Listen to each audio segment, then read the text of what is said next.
Students,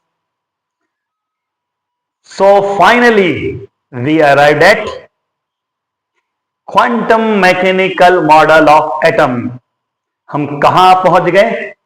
quantum mechanical model of atom पे पहुंच गए। हमारी शुरुआत कहां से हुई थी? डाल्टन एटॉमिक थ्योरी से हुई थी, फिर थॉमसन की थ्योरी पढ़ी हमने, फिर रदरफोर्ड का मॉडल पढ़ा हमने, फिर बोहर मॉडल पढ़ा, उसके बीच में बहुत सारे डेवलपमेंट पढ़े, फिर बोहर मॉडल और क्वांटम मैकेनिकल मॉडल के बीच में भी हमने लुइस डिब्रा हाइपोथेसिस पढ़ी, अनसर्टेनिटी प्रिंसिपल। मतलब हमने बहुत सारा नॉलेज जरूरी था कहां पहुंचने के लिए? Quantum mechanical model of atom पे पहुंचने के लिए वो सारा नॉलेज हम ले चुके हैं। अगर आपने उन वीडियोस को नहीं देखा है तो आप पहले उन सभी वीडियोस को वॉच करें, फिर उसके बाद आप क्या देखें? Quantum mechanical model of atom, तो आपको ये अच्छे से समझ में आएगा। अब हम इस मॉडल को स्टार्ट करने के पहले जो बोहर मॉडल ने जिन जिन चीजों को इग्नोर किया था उनके बारे में बात कर लेते हैं, फिर हम क्वांटम मैकेनिकल मॉडल को स्टार्ट करेंगे। Reasons for the failure of the Bohr model. We can now understand the reasons for the failures of the Bohr model. हम क्या बोल रहे हैं कि अब हम उस सिचुएशन में आ गए, हमारे पास वो नॉलेज है कि हम बोहर मॉडल क्यों फेल हुआ वो समझ सकते हैं। In Bohr model, an electron is regarded as a charged particle moving in well-defined circular orbits about the nucleus. Bohr model में हमने क्या माना है कि इलेक्ट्रॉन चार्ज पार्टिकल है और वो सर्कुलर ऑर्बिट न्यूक्लियस के चारों ओर जो है वेल डिफाइंड सर्कुलर ऑर्बिट, उनमें क्या करते हैं? मूव करते हैं। The wave character of the electron is not considered in Bohr's model. Bohr model में इलेक्ट्रॉन के वेव कैरेक्टर को कंसिडर नहीं किया गया था।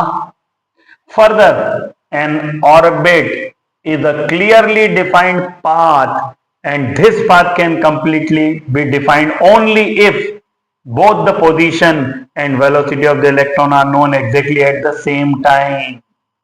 Orbits क्या होती है? Clearly defined paths होती है, और कोई भी path है वो completely defined कब हो सकता है? जब हम किसी समय पर पोजीशन और वेलोसिटी दोनों को एक साथ बता पाए। हम जानते हैं कि हाइजेनबर्ग अनसर्टेनिटी प्रिंसिपल से ये पॉसिबल नहीं है। This is not possible according to the Heisenberg uncertainty principle. मतलब इतना पढ़ के ही हमको समझ में आ रहा है कि जो बोहर के अकॉर्डिंग सर्कुलर ऑर्बिट न्यूक्लियस के चारों ओर जो वेल डिफाइंड सर्कुलर ऑर्बिट से, वो कॉन्सेप्ट क्या करने की आवश्यकता है? चेंज करने की आवश्यकता है।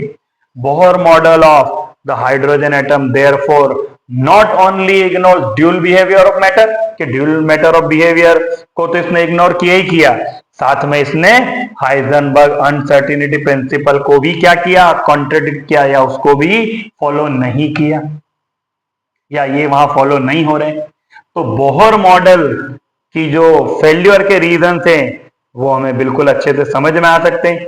इन view of this inherent weakness in the Bohr model, there was no point in extending Bohr model to other atom. Bohr model किसके लिए दिया गया था? हाइड्रोजन एटम के लिए, या ऐसे एटम के लिए जिनमें एटम या आयन के लिए जिनमें एक इलेक्ट्रॉन होता है। तो अब इसको दूसरे एटम्स के लिए एक्सटेंड करने से कोई फायदा नहीं है। इनफैक्ट ऐसा मॉडल हमको चाहिए, an insight into the structure of the atom, atom के अंदर का structure was needed which could account for wave particle duality of matter।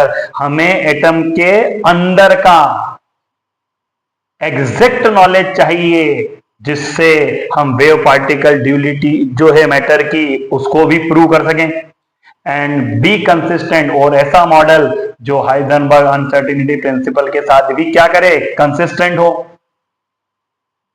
This came with the arrival of quantum mechanics। तो जितनी भी weakness है ये सब किसके अराइवल से दूर होंगी? क्वांटम मैकेनिक्स के अराइवल से दूर होगी।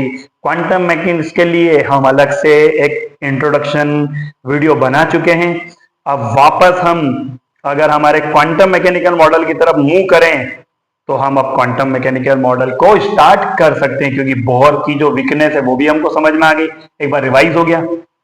The quantum mechanical model developed by Erwin Schrödinger in 1926 described electrons as 3D wave functions। हमने क्वांटम मैकेनिक्स के इंट्रोडक्शन वाली वीडियो में वेव फंक्शंस की बात की थी, जिनको हमने एटॉमिक ऑर्बिटल्स बोला था। ये कुछ नया कॉन्सेप्ट है ऑर्बिटल्स वाला। बोहर मॉडल में हमने सिर्फ ऑर्बिट ही सुना है, ऑर्बिटल सुना ही नहीं है। तो श्रोडिंगर ने क्या बताया कि इलेक्ट्रॉन जो है वो 3D वेव फंक्शन के रूप में है रादर देन फिक्स्ड ऑर्बिट। मतलब इलेक्ट्रॉन जो है वो फिक्स्ड ऑर्बिट में रिवॉल्व नहीं करते हैं, 3D ऑर्बिट है उसमें क्या करते हैं, रिवॉल्व करते हैं। ये हम अभी डिस्कस करेंगे। Based on wave particle duality and Heisenberg uncertainty principle, it uses Schrodinger wave equation to calculate the probability of finding electron in a specific region और ऑर्बिटल। हम ये भी पढ़ चुके हैं कि यहां ऑर्बिटल में या किसी स्पेसिफिक रीजन में इलेक्ट्रॉन के होने की क्या बता सकते हैं हम, प्रोबेबिलिटी। एग्जैक्ट लोकेशन तो हम बता ही नहीं सकते कि इलेक्ट्रॉन कहां है, सिर्फ हम प्रिडिक्ट कर सकते हैं, प्रोबेबिलिटी बता सकते हैं कि इलेक्ट्रॉन किसी ऑर्बिट में या किसी स्पेसिफिक रीजन में कहां हो सकता है instant of a definite orbit. मतलब ये 4 लाइन पढ़ के समझ में आ रहा होगा कि जो डेफिनेट ऑर्बिट थी बोहर मॉडल में, उनको रिप्लेस करना पड़ेगा किससे, 3D वेव फंक्शन से। या 3D वेव फंक्शन को हम क्या बोलते हैं, ऑर्बिटल्स बोलते हैं। Important features of the quantum mechanical model of atom. पहला, वेव पार्टिकल ड्यूलिटी। इलेक्ट्रॉन जो है वो वेव लाइक और पार्टिकल लाइक दोनों बिहेवियर शो करता है। तो वेव पार्टिकल ड्यूलिटी को इंक्लूड किया किसने, क्वांटम मैकेनिकल मॉडल ने। श्रोडिंगर वेव इक्वेशन, H के साई इक्वल ई साई हमने पढ़ लिया है। The model solve this equation two determine energy E and wave function psi. इस इक्वेशन को हम अलग अलग एटम्स के लिए सॉल्व करेंगे तो हमें एनर्जी, जो पॉसिबल एनर्जी लेवल से वो मिलेंगे और वेव फंक्शन मिलेंगे। वेव फंक्शन मतलब वही atomic orbital of the electron representing the amplitude of electron wave. Probability density mod of psi square, the square of wave function mod of psi square gives the probability of finding an electron at a point defining the electron cloud। अब आप ध्यान से सुनिएगा, यहां fixed orbit नहीं होगी, probability बताएंगे हम इलेक्ट्रॉन के किसी इंस्टेंट पे कहां हो सकता है ये होने की, तो वो हम किससे बताएंगे, इलेक्ट्रॉन क्लाउड से। ये मैं अभी आपको आगे समझाऊंगा कि इलेक्ट्रॉन क्लाउड क्या होगा।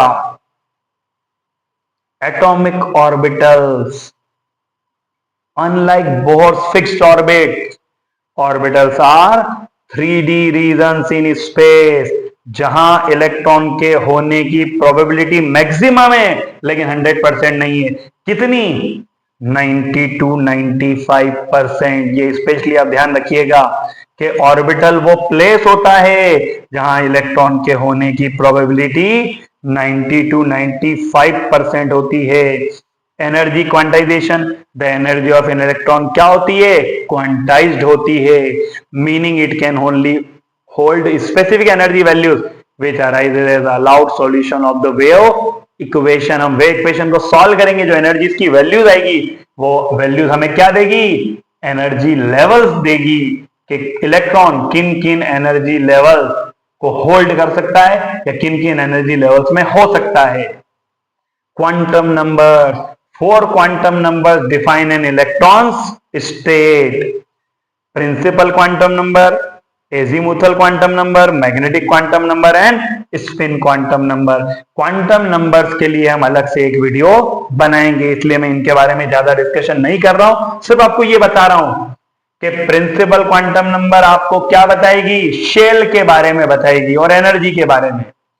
एजीमुथल क्वांटम नंबर आपको क्या करेगी, सब शेल के बारे में बताएगी, subshell and shape. Magnetic quantum number orbital के ओरिएंटेशन के बारे में बताएगी और स्पिन क्वांटम नंबर इलेक्ट्रॉन की स्पिन के बारे में बताएगी। मैं यहां ज्यादा कुछ भी डिस्कशन नहीं कर रहा हूं, मैं सिर्फ चारों क्वांटम नंबर्स के नाम ही पढ़ रहा हूं और एक जनरल आपको बता रहा हूं कि कौन सी क्वांटम नंबर क्या बताती है। इसके लिए डिटेल में हम एक वीडियो अपलोड करेंगे। Differences from Bohr's model. Orbits and orbital. Bohr model relies on 2D defined circular orbits. The quantum model uses 3D complex shape probability regions. और वो जो कॉम्प्लेक्स शेप प्रोबेबिलिटी रीजंस होंगे जिनको हम क्या बोलेंगे, ऑर्बिटल्स बोलेंगे। इन ऑर्बिटल्स के बारे में हम एक अलग वीडियो इन ऑर्बिटल के शेप के बारे में बनाएंगे कि एस ऑर्बिटल जो है स्फेरिकल होता है, पी डबल शेप होता है, डी डबल डबल होता है, ये हम डिस्कशन करेंगे। लेकिन क्योंकि यहाँ वर्ड्स आ रहे हैं तो उनको एक शॉर्ट में पढ़ना जरूरी है। Certainty versus uncertainty. Bohr model किसको वायलेट करती है, किसको वायलेट करता है? Heisenberg uncertainty principal. और क्वांटम मैकेनिकल मॉडल जो है वो इसी के बेसिस पे बना हुआ है। शेप्स ऑफ ऑर्बिटल्स की बात करें तो एस ऑर्बिटल स्फेरिकल होता है, पी डबल शेप होता है, डी डबल डबल शेप होता है और एफ का हाईली कॉम्प्लेक्स शेप होता है। तो हम अभी शेप के बारे में ज्यादा बात नहीं कर रहे, लेकिन एस और पी का शेप के बारे में हम डिस्कशन जरूर करेंगे। क्योंकि शुरू में एक वर्ड आ रहा था इलेक्ट्रॉन क्लाउड, ध्यान से सुनिएगा, ये न्यूक्लियस है, ये एस ऑर्बिटल है, 1s ऑर्बिटल। तो डॉटेड डॉट डॉट जो रीजन दिख रहा है ये पूरा क्लाउड है, इलेक्ट्रॉन और क्लाउड, मतलब इतने पूरे रीजन में इलेक्ट्रॉन कहीं भी हो सकता है। ये 1s ऑर्बिटल है, ये 1s ऑर्बिटल, फिर ये नोड मतलब जहां इलेक्ट्रॉन नहीं होता, फिर ये 2s ऑर्बिटल। तो आपने 1s 2s ऑर्बिटल के बारे में सुना होगा। तो उनके शेप की अगर बात करें तो ये डॉटेड रीजन जो है ये इलेक्ट्रॉन क्लाउड को रिप्रेजेंट कर रहा है, मतलब यहां इलेक्ट्रॉन के होने की प्रोबेबिलिटी है। ये 1s ऑर्बिटल है और ये जो है ये क्या है, 2s ऑर्बिटल। हमने क्या बोला कि s ऑर्बिटल क्या होता है, स्फेरिकल होता है। तो स्फेरिकल तो हो गई, लेकिन 1s और 2s के बीच में कुछ एरिया ऐसा भी होगा जहां इलेक्ट्रॉन के होने की प्रोबेबिलिटी निग्लिजिबल होगी। उस पार्ट को हम क्या बोलते हैं, नोड बोलते हैं। p ऑर्बिटल क्या होता है, डंबल शेप। एक्स एक्सिस पे अगर डंबल शेप दिखे आपको, जनरली डंबल शेप दिखे तो वो px हो गया, y एक्सिस पे दिखे तो py, z पे दिखे तो pz। यहां बीच में भी आपको, यहां भी बीच में रीजन होगा, वो नोड होगा जहां इलेक्ट्रॉन के होने की प्रोबेबिलिटी नेग्लिजिबल होगी या जीरो होगी। तो एक s और p ऑर्बिटल का टेंटेटिव आइडिया लग सके तो मैंने आपको s और p ऑर्बिटल के शेप तो यहीं समझा दिए हैं। This model is critical for explaining the structure of multi-electron atom, periodic table and chemical bonding। मतलब पिछले जितने भी मॉडल थे उन सभी मॉडल की वीकनेस को दूर करके फाइनली जो हमने quantum mechanical model of atom दिया है ये क्रिटिकल है। किस किस को एक्सप्लेन करने में, मल्टी इलेक्ट्रॉन एटम्स के स्ट्रक्चर को जो कि पिछले किसी भी मॉडल से एक्सप्लेन नहीं हो पा रहे थे, पीरियोडिक टेबल को, केमिकल बॉन्ड्स को। जब हम थर्ड यूनिट में आएंगे 11th की एनसीईआरटी की तो हम पीरियोडिक टेबल वहां पढ़ेंगे और पीरियोडिक टेबल से रिलेटेड टर्म्स के बारे में बात करेंगे। जब हम फोर्थ यूनिट में आएंगे तो हम वहां केमिकल बॉन्ड्स की बात भी करेंगे। तो इन सब के लिए हम अलग से वीडियोस की एक सीरीज अपलोड करेंगे। ये जो हमारा स्ट्रक्चर ऑफ एटम चल रहा था वो फाइनली आज यहाँ आके क्या हो गया है, क्लोज हो गया है। लेकिन जो 11th एनसीईआरटी का चैप्टर 2 है वो अभी खत्म नहीं हुआ है, कुछ भी 4 या 5 टॉपिक और बचेंगे जो जिनके वीडियो हम इस वीडियो के बाद में क्या करेंगे, अपलोड करेंगे। अबाउस लॉ, हुन्स लॉ और quantum number, Pauli's exclusion principle, इन सब के वीडियो हम अलग से अपलोड करेंगे। थैंक यू, मिलते हैं नेक्स्ट वीडियो में।